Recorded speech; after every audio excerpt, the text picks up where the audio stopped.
കൊല്ലം Thevalakkara boys സ്കൂളിൽ ഷോക്കേറ്റ് മരിച്ച മിഥുന് കണ്ണീരിൽ കുതിർന്ന യാത്രാമൊഴി. മൃതദേഹം വീട്ടുവളപ്പിൽ സംസ്കരിച്ചു.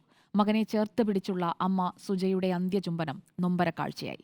അനുജൻ സുജിനാണ് അന്ത്യകർമ്മങ്ങൾ നിർവഹിച്ചത്. 2 നാളായി തോരാതെ പെയ്യുന്ന കണ്ണീർ മഴയിൽ നനഞ്ഞു കുതിർന്ന വിളന്തറ ഗ്രാമത്തെ സാക്ഷിയാക്കി മിഥുൻ മടങ്ങി. ഇനിയൊരു മടക്കമില്ലാത്ത ലോകത്തേക്ക്. രാവിലെ ആശുപത്രിയിലും തുടർന്ന് സ്കൂളിലേക്കും അവിടെ നിന്ന് വീട്ടിലേക്കുമുള്ള വിലാപയാത്രയിലത്രയും വൻ ജനാവലിയാണ് മിഥുനെ കാത്തുനിന്നത്.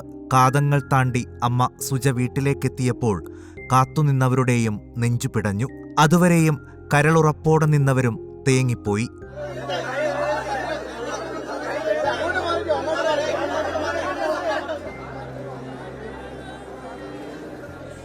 വൈകിട്ട് 4:20 സംസ്കാര ചടങ്ങുകൾക്കായി മിഥുന്റെ മൃതദേഹം ചിതയിലേക്കെടുത്തത്. അന്ത്യചുംബനം നൽകിയ അമ്മ സുജിയെയും അച്ഛൻ മനുവിനെയും ഏറെ ശ്രമപ്പെട്ടാണ് ബന്ധുക്കൾ പിടിച്ചുമാറ്റിയത്. കർമ്മങ്ങൾക്കൊടുക്കം മൂത്ത സഹോദരൻ മിഥുന്റെ ചിതയ്ക്ക് കുഞ്ഞനുജൻ സുജിൻ തീ കൊളുത്തി. പതിയെ വിളന്തരയുടെ ആകാശത്തേക്ക് ആ പുകച്ചുരുളുകൾ പടർന്നു. പട്ടാളക്കാരനാകണം എന്നതായിരുന്നു മിഥുന്റെ ആഗ്രഹം.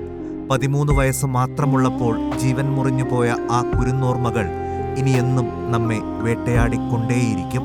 News desk reporter.